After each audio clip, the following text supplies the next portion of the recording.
All right, so to turn to Frankenstein, before we get to the book at all, I want to say a couple things about Mary Shelley. So you may know this from reading your introduction to the novel, or you might just know this because she's a sort of famous person. Her mother was Mary Wollstonecraft. Mary Wollstonecraft was probably the first really great woman political writer in English, and she wrote Maria. She wrote The Rights of Women. She was a really, really important kind of a proto-feminist, and she lived a really amazing life, and she was really inspirational to the second generation of Romantic poets.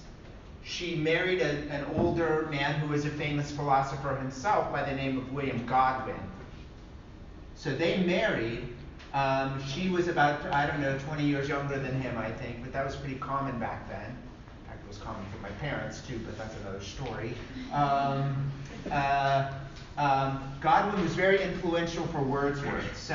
So when Wordsworth talks about what man has made of man in lines written in early spring, you can really hear a Godwinian political theory behind that. Godwin believed that if you were not okay, in a certain sense, I am not okay in a society. It's sort of like the whole society is sick when any one of its members is suffering, right? And that influenced a great deal Wordsworth. It may not surprise you that Godwin was he didn't necessarily live by the rule. He was kind of a jerk, but that's another story. In terms of his writing, it's brilliant writing. It's really wonderful, okay? So he marries Wollstonecraft. They have one child. They have a short period of happiness, just a few years, because they have one child. When she is born, she dies a couple days later, all right? So Mary Godwin Shelley never knows her mother, who's a famous writer herself. So there's a weird way in which she's always writing as a writer in relation to a famous mother who was a writer who she didn't know. Wollstonecraft knew Blake only because she was part of a more radical group of writers that were published by a guy named Charles Johnston. So Charles Johnston published Blake and published Mary Wollstonecraft, so they had met at dinner parties and so forth. Mary Wollstonecraft was part of the French Revolution. She was there. She wrote about it. She sent letters and writing back to the front. She fell in love poorly with a guy who was a rake. The people use that word anymore, a rake. It's just kind of like a scoundrel. She fell in love with a scoundrel, but then she came back to England and married Godwin. And was pretty happy, I think, until she died, obviously. So Mary Godwin, because Mary Godwin, as a teenager at 15, I think, as the daughter of this guy who had remarried. So William Godwin remarries. Mary Godwin meets Percy Shelley, a young Percy Shelley who was probably 24 or something when she was 18, and they meet and they fall in love. Now, besides the age difference and the fact that she was kind of pretty young, but was pretty not that uncommon, there was another problem. He was already married, all right, and he had a daughter. So the second generation of poets, you can't really look to them for like moral, perfection or something. When we get to Shelley, I'll talk more about that. When we get to Percy Shelley, I'll talk more about that, because in a way it's really easy to be callous and say, oh, he was a real jerk too and all this stuff, but he really did believe in a number of things, the freedom and independence of love, a sort of free love kind of person. He was the first vegetarian that I know of. I'm sure there were others, but he gets this from, he was completely anti-monarchical, anti-war, didn't even drink alcohol. I mean, he was pretty much just a pretty radical about this sort of thing. So they have 4 children together. They leave England because of the scandal. They leave England. They go to and they kind of hang out around Switzerland, Austria, Germany, and France, and then Italy finally, which is where Percy Shelley dies at only, I think, 29 or 30 in a drowning accident. They have 4 children, but only 1 lives. All right? This is important because it really affects her, obviously, to be losing these children. All right. And then, why is it important that Shelley was friends with Byron? Because when Mary Shelley takes up the idea to write Frankenstein, Byron is visiting them in Geneva, or around Geneva. Actually, it's Lake Leman is where they are, which is where Mont Blanc is, where one of the most impressive scenes of sublimity. And the sublime is something we'll come back to as a kind of sub-theory in a second, but like, it's, let's just say that they met there, and they were staying in a house that they rented, and Byron came with his whole entourage. And don't go into it. He was a really eccentric person. He was very wealthy and a very eccentric person. He comes to live with them and hang out with Shelley for a while and write together. They didn't collaborate, but they wrote, in the same space, and they hung out together. And during this time, the legend has it that someone named Polidori, who was a writer himself and who was Byron's doctor, right? He had a private doctor going around with him everywhere, right? Even though he was a pretty young guy, but I don't know, maybe he prescribed, who knows what he did. He didn't prescribe back then, but whatever he did, he was his doctor. And they were all decided they were going to write supernatural stories, right? So in a way, Byron probably wrote Manfred, his closet play, which means a play that's not meant to be produced. It's like a poem play. He writes a poem called Manfred, which has this kind of supernatural theme. Percy Bysshe Shelley writes Prometheus Unbound, which he doesn't really quite finish before his death, but he kind of does. It's in a finished shape now. And Mary Shelley is the first one to really finish, and she writes Frankenstein. And hers is, of course, the much more famous, much whatever one. There is some, so it's her first novel. As far as I know, it's her first literary production of any seriousness. It's pretty amazing, right? I mean, she might have written some poems, but they were not, you know what I mean? We don't read them today, so pretty amazing, right? It is true that she shows it to Percy Bysshe Shelley, and he adds some of his own language in places. You can actually, if you want to, you can go and look to see what he changed from her original manuscript. It is not true, as some crazy people want to say, that he wrote it. Okay? She wrote it. And there's no doubt in our minds about this, right? And in fact, a lot of the language that he added is that kind of, thou and thee and kind of crazy, like some of the more archaisms, this kind of old-fashioned words. All right? Any questions about this kind of thing? So it was originally published anonymously. It came out and got some pretty rough reviews. People tended to think that he wrote it because it was published anonymously. So they finally were like, okay, and they published it in her name, and then pretty soon it had an underground following, and it started doing better and better. And then throughout the 19th century and into now, of course, the movies and everything like that, right? Yes? Did Percy marry Mary?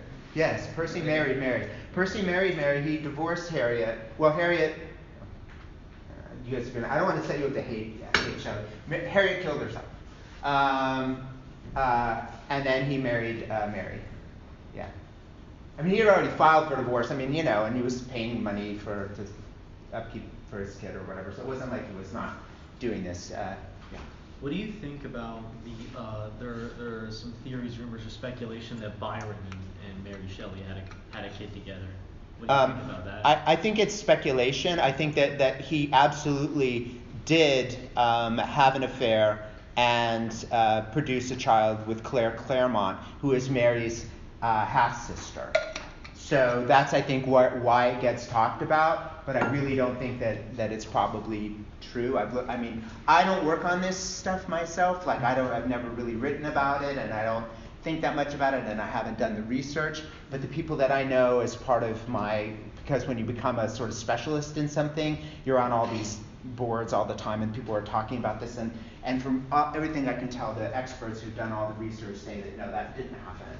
But it is true that when he remarried a woman who had a daughter more or less the same age as Mary. She was infatuated with Mary and with Shelley in a way, like just loved the life, and she sort of followed them wherever they went. And her name was Claire Claremont. And Byron writes a poem for her, and Byron also sleeps with her, and she had a baby. And Byron, I think Byron, he did take care of his children the best he could, right? As did Shelley, except for the fact that he was just not a very stable person. Any other questions about that part? All right. Okay, good. So that's the background. And then this I wrote up here, I want you to keep this in mind because of all the letters in the novel, to understand how the letters function, is that the novel in English, really arguably begins in the late 17th, early 18th century. And at that time, most of the novels, like if you read any of Samuel Richardson's novels, like Pamela or Clarissa, they're all written as letters back and forth between characters. And then you did this, and then I did this, and so and so, so and so, and it's like written as letters back and forth. So the novel as a form that breaks down into where there's like, dialogue and then whatever, it didn't really exist. So, I'm not saying Shelley invented it. There were people ahead of her who really, really crafted the form, including the great Jane Austen. And had this been another year, I would have taught one of Jane Austen's texts instead of the Shelley. I just taught Austen twice, so I decided to teach Shelley this. But I just want you to keep that in mind. Okay. So that's the kind of historical, biographical background and some of the literary background. I want to give you some cultural background now, and then we'll get to the novel.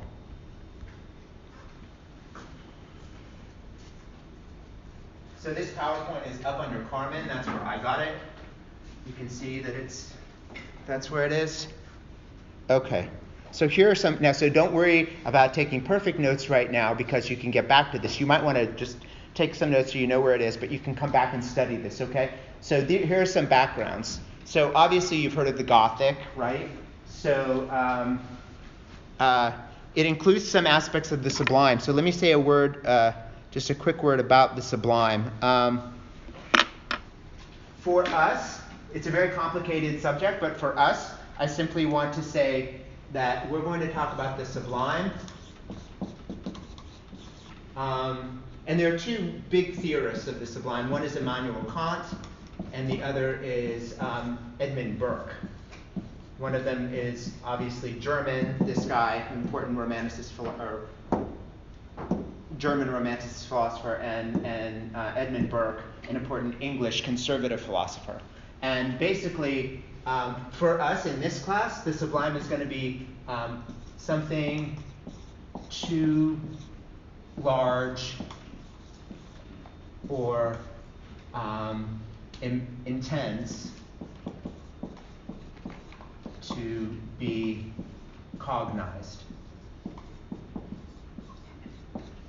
So it's something too large or too intense to be cognized, so you can't think it, right? The Sublime is something, because you can't think it, all of that energy is then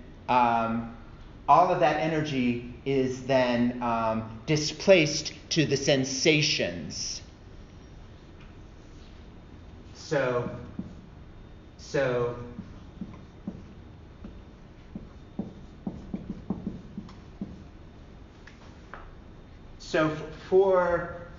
for these guys, for these people, the scene of the Sublime, the ultimate scene of the Sublime in the 19th century,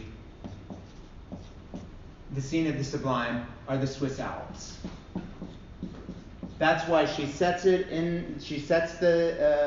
good deal of the novel in the Swiss Alps. And that was their sort of experience. If you were a person who had disposable income, if you were an upper middle class gentleman in England or any part of Europe, you would try to travel to the Alps. It would be part of what they called the tour, right? You would go to Rome, you would go to Paris, and you would go to the Alps. And when you were at the Alps, the idea was you would go there and you would be filled with awe, A-W-E. And it would like fill you with this amazing feeling. So it was sort of like, for us it might be sort of, has anybody been to the Grand Canyon? Right, so you know, right? You're like, okay, yeah, sure, Grand Canyon, whatever. Then you walk over and you're like, oh my God, and you kind of like, right, you know? For me, the way I usually talk about what the sublime sort of is, often for me, because of the way that Burke writes about it, Burke writes about the fact that it has a bodily feeling for you. So like when I am really, really listening to a piece of music, the hair on my arm will stand up, and I'll get like goose flesh or whatever. Do you know what I'm talking about? That is like what you feel in the sense of the sublime, okay? All right. Aspects of immortality, right? This idea of living forever, which is the whole goal, right? It comes back in Romanticism in a text by Wordsworth called Ode, Intimations of Immortality. Ideas of foreignness or otherness, which you'll see will come up with the De Lacy family, who is kind of, there's a certain prejudice against them. Aspects of the supernatural. Sexual predation, right? So there's this idea that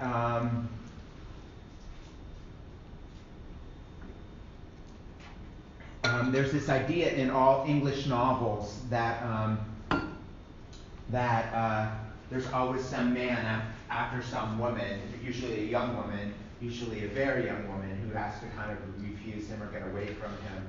And there's something about that same sexual predation that I think is in this novel, even though there's no outright sexual, right? There's something about that. And the creature, I'm gonna ask that we don't call him a monster, but we call him the creature, so we don't judge him. Okay? The creature says at one point, I just want you to make me a female.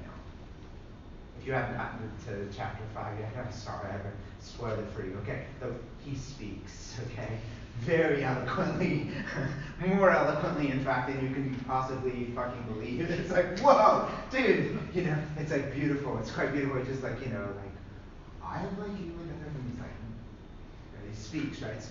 So in any case, there's that element of he just wants to have a partner. He does not, right? So he's not part of that, but anyway. And then seen as a response to Enlightenment reason. Okay, so that's all the Gothic. Here is a painting which would have been about the same time by Géricault. And what Géricault and other painters would do is they go to the charnel house and get actual pieces of bodies and use them to paint from. And Géricault was very interested in this, and a number of artists were interested in painting bodies of corpses, and also painting people that are in madhouses. So there was an interest in extreme situations, extreme whatever. So Géricault is a very great French painter. Also, I would call him a romantic French painter. Was going to the charnel house to get these pieces to paint. That's obviously another one of his paintings. All right. Another background is natural philosophy. So it used to be, like when Godwin was writing, if you were, Godwin would call himself a natural philosopher. In fact, one of Godwin's best friends was somebody named Erasmus Darwin. Erasmus Darwin was the grandfather of Charles Darwin. Right? Erasmus Darwin was famous in his own sense for writing 3 books of poetry, all about plants falling in love and having sex. They're quite amazing. It's called The Loves of the Plants, and they're very detailed and very amazing. Not salacious. I mean, it's not like that. It's not like plant porn. It's like something else. Oh, by the way, I have that article for you about plants feeling pain. If you want it, just email me and I'll send it to you. Because it's quite amazing that they're discovering this, right? But anyway, if you were a philosopher back at this time, like Erasmus Darwin, you didn't just write philosophy, you might also write poetry, you might also be a naturalist, you might also be a chemist, you might also be a botanist, right? Somebody who studies plants. And what that means is that natural philosophy incorporated everything. Do you see what I mean? So there's an aspect that the cultural background of this is not one where, okay, you're a poet, you're a scientist, what are you going to major in, what are you going to major in? It was sort of like everybody could do a little bit of everything. And that was the same, that was the kind of idea. So the drive to classify and schematize nature, that kind of runs against the natural philosophy, if you get what I'm saying, right? That this drive to you know who, I think I talk about this in a second, never mind. This is the guy, Linnaeus.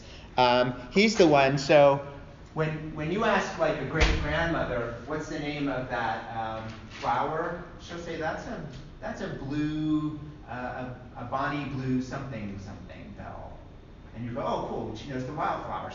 Well, Linnaeus gave them all he took away all those names and gave them Latin names. Right? So that's something-somethingness, right? You know, it's this Latin name. And the reason he did that is to schematize this understanding that if we could schematize nature, we could understand it in a scientific way. And so we can get a hold of it and we can control it. Just like Victor, right? Victor wants to get a hold of nature, control it. He wants to be able to be in charge. That's his big thing, is to be in control, to be... and Linnaeus is part of that. So he's the father of taxonomy. Taxonomy just means giving names to something. A taxonomy is a group of a list, right? So his system for naming, ranking, and classifying organisms still in wide use, and you can find this anywhere. Okay, don't worry about copying this again. It's already on Carmen. Here is a depiction, like these are all drawings of different leaves, and then it would have the little description of what the name is so you could recognize it. This one actually comes out of one of Darwin's books, so that's why I put it in here. This comes out of one of the loves. It either comes out of Zoonomia, which is his work of philosophy and medical science, because he was a doctor. He is, in fact, the person who is responsible, probably one of the people responsible for giving Coleridge as much opium as he wanted. Although you could buy opium at the drugstore, so it wasn't like you needed it. But if you're sick, you go and you find out from the doctor what you need. But then you could go get it even if you didn't see a doctor. You know what I mean? It was just because it was one of the only drugs available, people used it a lot, and they overused it. And as you know, with these things like opioids, it actually becomes then the problem rather than the solution to the problem. And then the solution to the problem is to take more of the problem, which is the solution to the problem. Welcome to addiction. That's basically what it is. Okay. Another background is education reform. And right now you're going to say, how does that play a part in the novel? Well, you'll see. When the creature is at the DeLacy house and he is educating himself, you'll understand that part of what they're interested in, the Shelleys and the Godwins and the Wollstonecrafts, is universal education for everyone. So there's a way to understand the creature as a student, a working class student, let's say, like somebody a first generation college student who wants to learn all this stuff that isn't for him, it's for the upper class. You see what I'm saying? There's a way to understand the creature as being a figure of the working class. And these two are called the Edgeworths.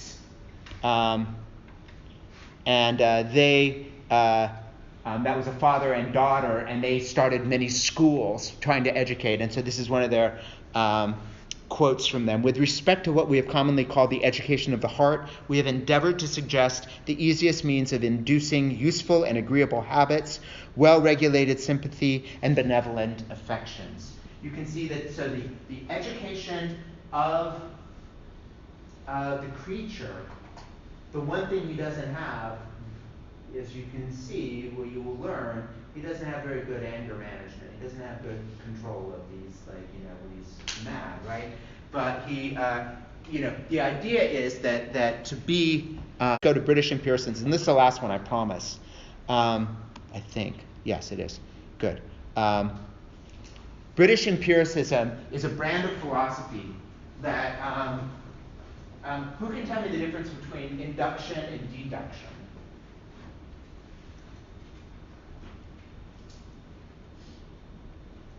Anybody? Nobody? No scientists in the room? No? Okay. Deduction is when I say, okay, I know there are about 1, 2, 3, 4, 5, 6 rows in here, and I know that there are about 8 chairs in each row, and I know it's about 2/3 filled, and I know there are 33 people in the class, and I know some people are absent, so I'm going to say there's about 20 in the class. That's a deduction. Do you see how I work that? The same thing you can do is I could go back and look at every time I've taught Frankenstein in this class before and seen about how many people were present for those times, and then I could average them. I could add them all together and divide it by the number of times I've taught the class and come up with a rough estimate of how many people. That would be a deduction. What Sherlock Holmes does is deduction, right? But induction, how would I inductively decide how many people are in this class?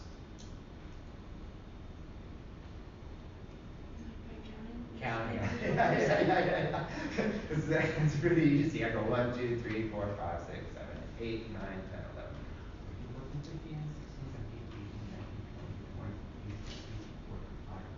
17, 28. Yes. See, either inductively or deductively, I come up with the same thing. But you see, that's the difference. In British empiricist philosophers were like, don't go in for this abstract kind of philosophical methods that are based on syllogisms and other things. You know what that is like, is Aristotle human? Will Aristotle die? Aristotle is a man, all men die, therefore Aristotle will die. The British empiricist just waits around until one day Aristotle just goes, boop. Okay, Aristotle will die. Because he just is looking for that whatever. So trust the senses, one's own experience, rather than other people. Okay? And these are the big people that were important: John Locke, David Hume, George Berkeley. I know it's read Berkeley, but it's pronounced Berkeley. And there are others. Hartley is another of these empiricist philosophers. Okay. I don't need to say any more about this. I'm getting kind of like, it's getting kind of old to me. But you get the sense, right? You get it. Those are the basic ones. I think I talked about the Gothic, British empiricism, natural philosophy, and what was the last one? What was it? Education reform. Yeah, education reform. So those are the 4, I think, that will come back. And to think about as you're reading. All right, let's jump into the book then. All right, so we're not looking at dejection and ode, which I thought we would do last night. But I will come back to it. All right. So let's look at the opening of the novel. So first, I'm going to ask you a question about why do we have this framing device with this other character, Walton? Why do we have Walton's framing device? Why do we have the letters? What purpose do they serve? Yes? Well, it is it's almost like a cautionary tale. Good. So she needs to set up someone similar to Victor with similar passion and drive as Victor. She needs to draw that comparison before she can teach the lesson. That's great. Yeah. So Walton becomes the anti-Victor, even though Walton is completely kind of got a man crush on Victor, but he still chooses something different in the end. Okay, that's somebody who's read the novel. Yeah. What else? What are some other reasons? What are some other effects of beginning it this way? Yes? Maybe to set the tone of the book. Okay, so talk about that. What kind of tone? What do you mean? So So like when I was reading the letters, it just, I mean, it's different than like any other book I've read. It was Right. more old school. Yeah. So then before I jumped into the first chapter, I like had an idea of what I was, like how the language was gonna be. Oh, excellent, excellent, good, good. And you get a sense of setting the tone, as you say, which is to have us see Victor through somebody's admiring eyes, so we don't judge him as much, maybe. Also, so that we believe that this account actually is the true account, because we get it from somebody who heard it, right? So it's a very similar structure. Austin is a very similar structure than Turn the Screw, yeah. The ghost story that begins with. Any other things? Any other things about the letters?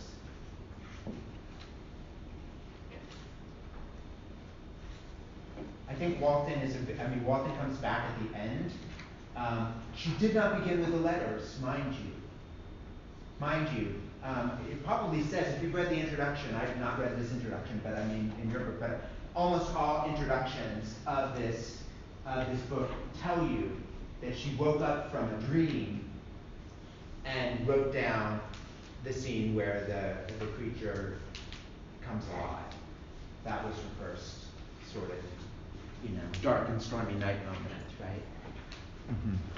Okay.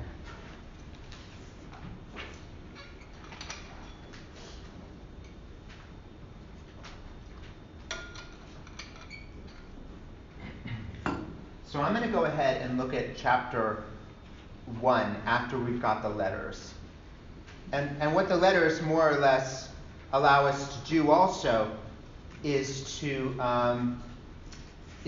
think about corollaries or allegories to Victor's attempt to test science or to push nature to its limits, right? So we get somebody exploring on the one hand and maybe risking death, etc., for his crew, all this kind of stuff. And you get somebody, exploring, experimenting with human life. To give you an understanding of what was happening in the background of this experimenting with human life, at this very moment, people were starting to use electricity, the beginning of the sort of very basic understandings of electricity, to shock. You could shock a nerve, like a frog leg, and shock it with electricity, and it would jolt, remove itself. So I guess they would turn something to create this electricity. I don't know quite how they did it, and then touch it to the frog's leg, and it would go like this.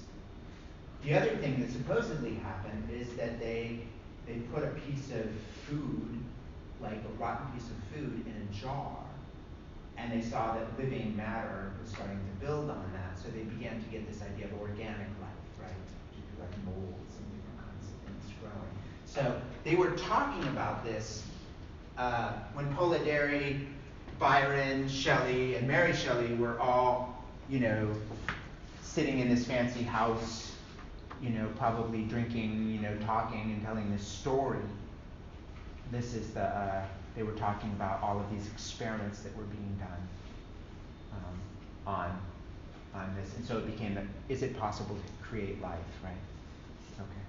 So let's go ahead.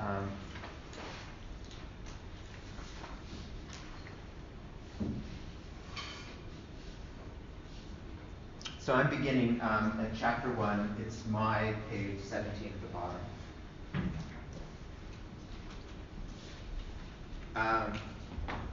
I am by birth a Genovese, and my family is one of the most distinguished of that republic. My ancestors had for many years been counselors and syndics, and my father had filled several public situations with honor and reputation. He was respected by all who knew him for his integrity and his indefatigable attention to public business. He passed his younger days perpetually occupied by the affairs of his country, and it was not until the decline of life that he thought of marrying. and bestowing on the state sons who might carry his virtues and his name down to posterity. So already we get in Victor's description of his father, somebody entirely different than Victor. Somebody who was always thinking of someone else, right? Always thinking of the state. There's something about Victor that's always kind of thinking about a Victor, right? So you already get that, right? At the circumstances of his marriage, as the circumstances of this marriage illustrate his character, I cannot refrain from relating them. He goes on to relate how he also married a younger woman who was Victor's mom, and the reason he married her was, or one of the reasons is she was such a wonderful caretaker for his this dying friend, etc. And he ends up marrying her, and then they begin to have a family together.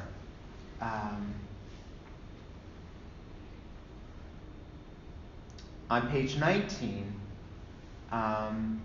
after they get married, it says, when my father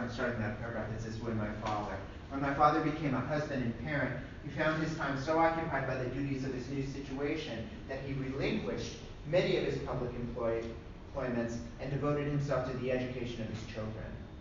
Okay, do you remember the part about educating children, right? Of these, I was the eldest and the destined successor to all his labors and utility. No creature could have a more tender parents than mine. My improvement in health were their constant care, especially as I remained for several years their only child. But before I continue my narrative, I must report an incident which took place when I was 4 years of age. So there's this sense in which here, do you get what's sort of happening here? He's laying out this case that we're getting his moment of birth. Later we'll get the creature's moment of birth. And we're getting his parents' acceptance of him. And it's quite different than what happens for the creature, who does not get the same kind of acceptance.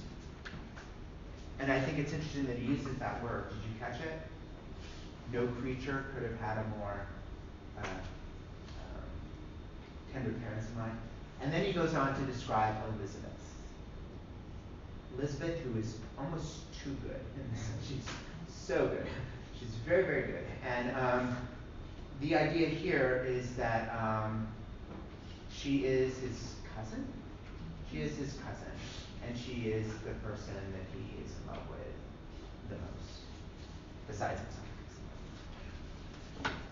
Okay. Right, which is not that rare at all back then. It's not to be looked down on quite the way we do now. Okay.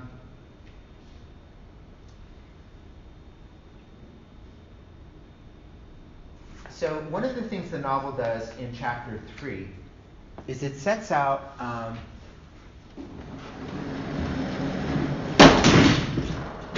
in chapter 3, science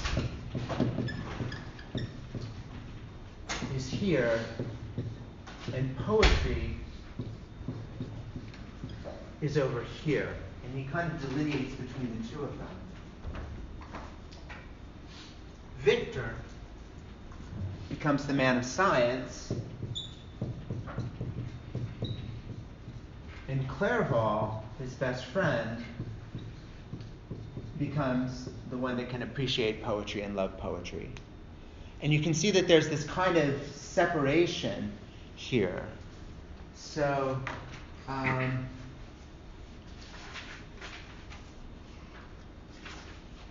he begins in natural philosophy.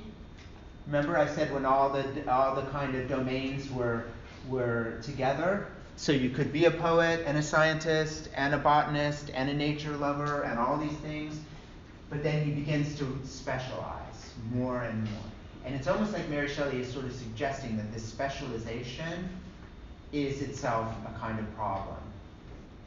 And in what sense is specialization a problem? Well, specialization is a problem if you've ever experienced working in a place where division of labor is really intense.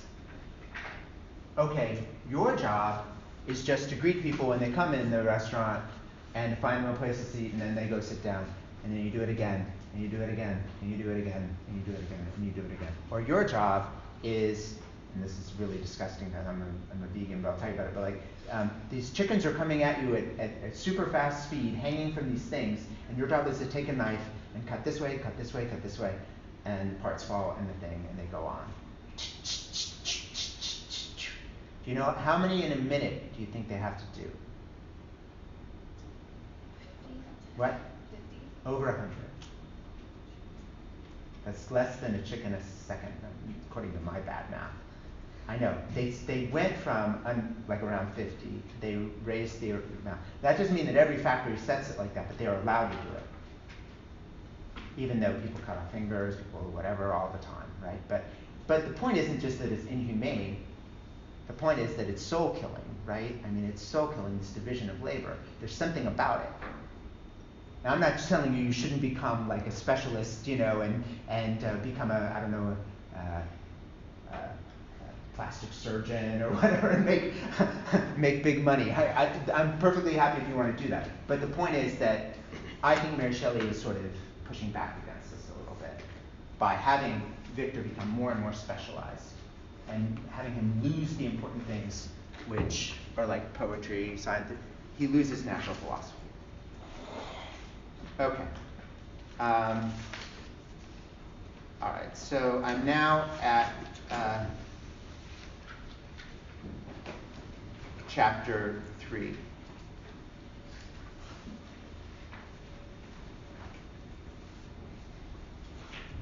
I want to go in about 3 paragraphs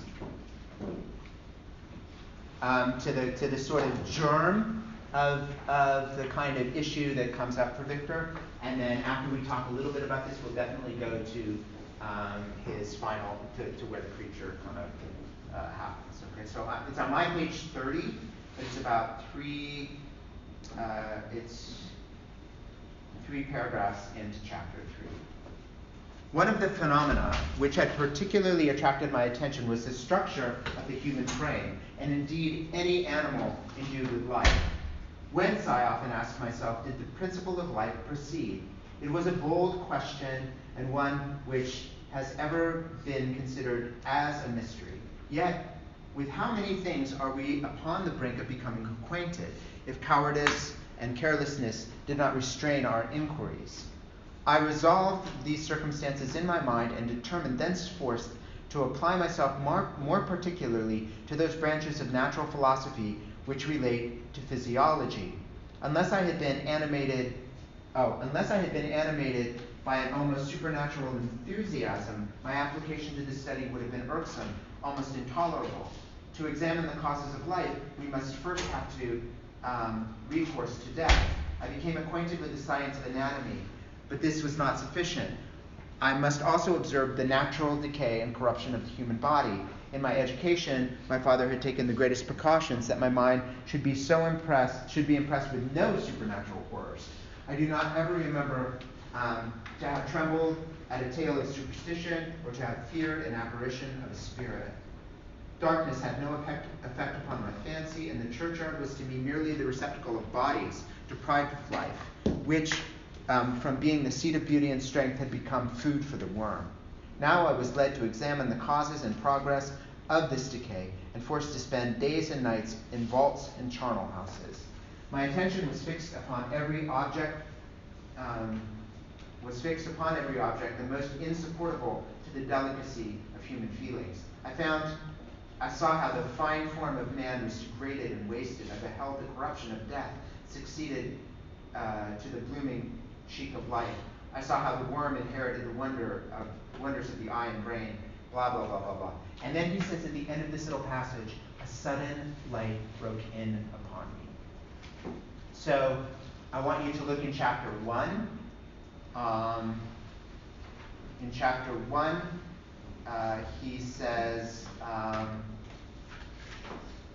a new light seemed to dawn upon my mind. In chapter 3, he says, a sudden light broke in upon me. Throughout the novel, whenever he gets a kind of revelation, this light kind of breaks in upon him. And I simply want to suggest that I think that Shelley is playing with this figure of light as being a kind of enlightenment reason breaking in on him. So in other words, it's very hard to distinguish between this desire, and also isn't the whole reason he became interested in science in a way that he saw a tree get destroyed by lightning? Right. So this kind of flash of light, this kind of immediate revelation, is the point at which he becomes interested in pursuing this next area. And so he says on page 31, or let's say it's 4 paragraphs later, that he began the creation of a human being. And he says that when he thought about nature and life, or he said, I pursued nature to her hiding places. He says this on the next page. So he basically, in retrospect, he can see that he went too far, right? In retrospect, he can see that he went too far. But even so, as he talks about it, he's filled with this enthusiasm for it, which is this enthusiasm for becoming more and more knowledgeable, more and more godlike, right? Very quickly,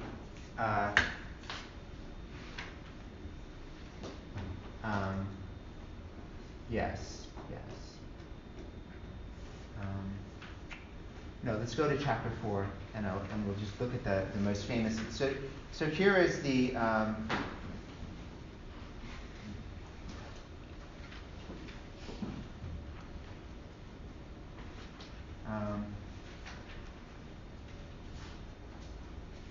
I think it's at the bottom of page 34, or in my book at least at the 3rd paragraph of chapter 4, is where the first lines that Mary Shelley wrote, I think, which, if I'm not wrong, begin with, I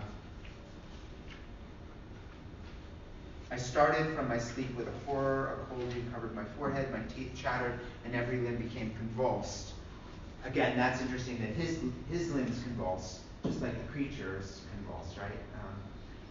When, by the dim and yellow light of the moon, as it forced its way through the window shutters, I beheld the wretch, the miserable monster whom I had created. So I'm going to stop there and go back to the beginning of the chapter, just to foreground for you that that's the birth of the novel, right? The birth of the novel is the birth of the creature. So Victor is a back projection.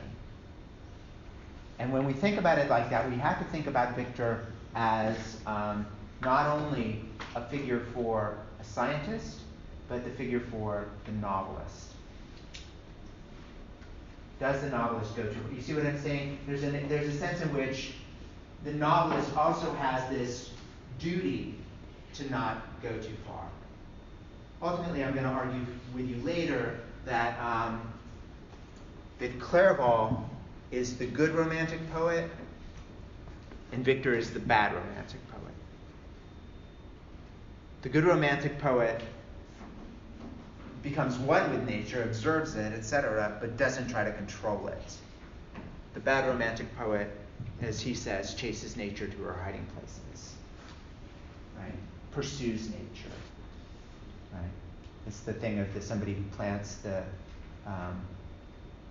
seed and wants to know how it's doing, and so he digs it up to see if the seed is, starting to sprout yet. It's that kind of like pursuit of nature, right? So I'm interested in the fact that he has a dream that immediately precedes this, and in the dream, he sees Elizabeth in the bloom of health walking in the streets of Ingolstadt. Delighted and surprised, I embraced her, but as I imprinted the first kiss on her lips, they became livid with the hue of death. Her features appeared to change, and I thought I held the corpse of my dead mother in my arms. A shroud enveloped her form, and I saw the grave worms crawling from the folds of the flannel. I don't think there's any way I don't think there's any way for us to read that passage, right, without reflecting on the fact that Mary's mother died in childbirth. So like I was holding the person it became my mother. She was already not just dead but decaying. Okay. All right, so back to where I was. So we're on my page 35, but it's right after when he says, "I beheld the wretch, the miserable monster whom I had created. He held up the curtain of the bed, and his eyes, if eyes they may be called, were fixed on me. His jaws opened, and he muttered some inarticulate sounds, while a grin wrinkled his cheeks. He might have spoken, but I did not hear. One hand was stretched out, seeming to detain me, but I escaped and rushed down the stairs. I took refuge in the courtyard belonging to the house which I inhabited, where I remained the rest of the night, walking up and down in the greatest agitation, listening attentively, catching and fearing each sound, as if it were to announce the approach of the demoniacal corpse to which I had so miserably given life." And then he goes on to describe the situation where Clairval comes back and takes him back to Ingolstadt after this. He comes back and the creature's gone. So that was all I asked you to read for today. So my question for you is, why does he have this response to the creature? Or what do you make of this response to the creature? Might be a better question.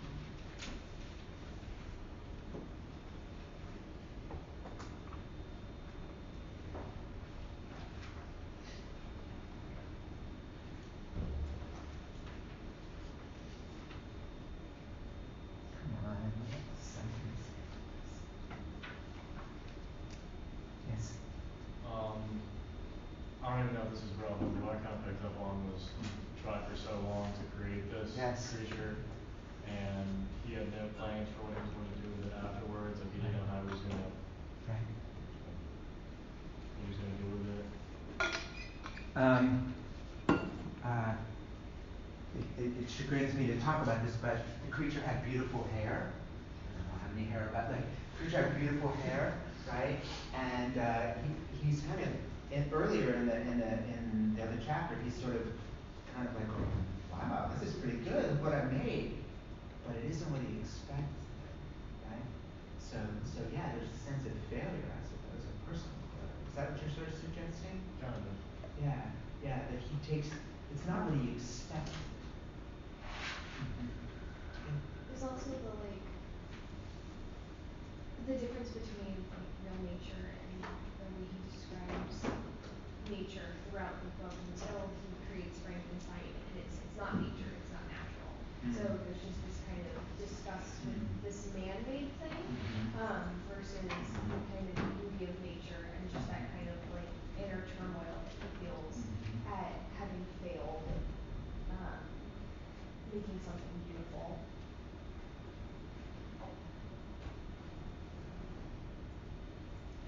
So there's something disgusting. What's that? Does anybody know what that's called? There's something like, it's a problem in animation. It's the something valley. I can't remember what it's called. What's it called again? The uncanny valley. The uncanny valley. Can you tell us about that? The uncanny valley is basically a point at which like things that are very unhuman-like or unnatural, like to a point where they're like expressly unnatural, are like kind of appealing to us in the sense that we don't even attribute them to something we can relate to. But the closer they get to something we know, the more unnerving it becomes to a point where it's actually revolting. And then once it crosses the uncanny valley, becoming very, very realistic, then we can look at it as, oh, this is more natural. This is appealing now. Right. So this is was a big thing in digital animation and sort of computer animation. So as they moved farther into computer animation and they began to make faces that looked more and more real, they'd show them to test things, test audiences, and they'd go, oh my god, they get actually nauseous. They couldn't watch the thing anymore, and it was this uncanny valley. And maybe there's a little bit of that for Victor. Victor sees the perfect hair and whatever, but it's not what he expected. It's not Clairval, or it's not whomever, it's somebody else.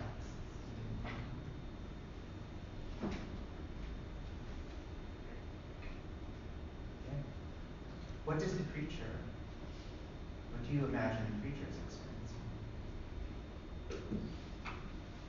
I mean, we'll find out as we keep going. Honestly, right away, I think like fear, Yeah, got it. kind of just like coming into a being, you know what I mean? Like just becoming one. Uh-huh. So we're back in the world of Blake's infant sorrow. My mother groaned, my father wept, into the naked world I leapt.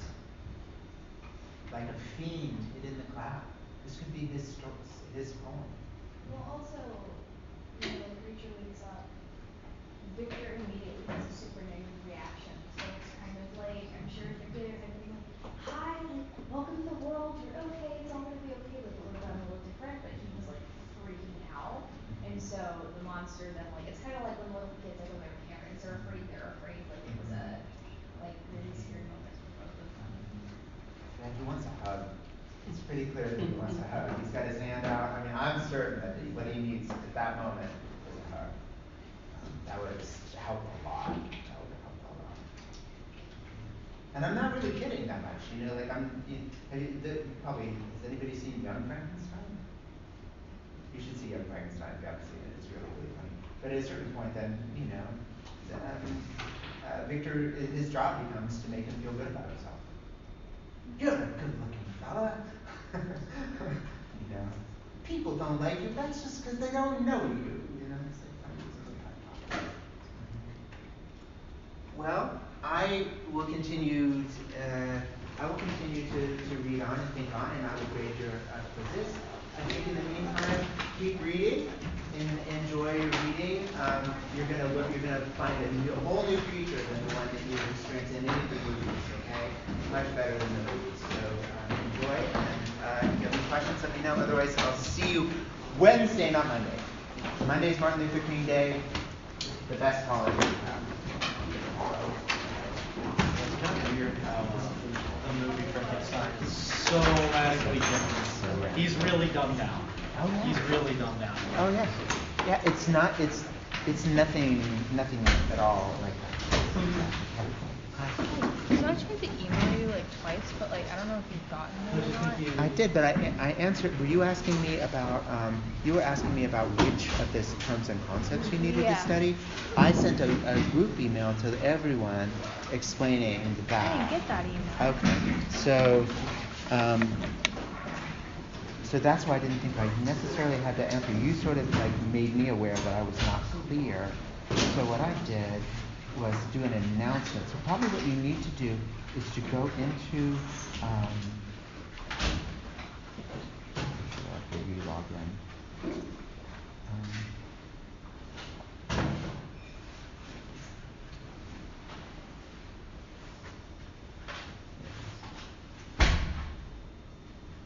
I already did this.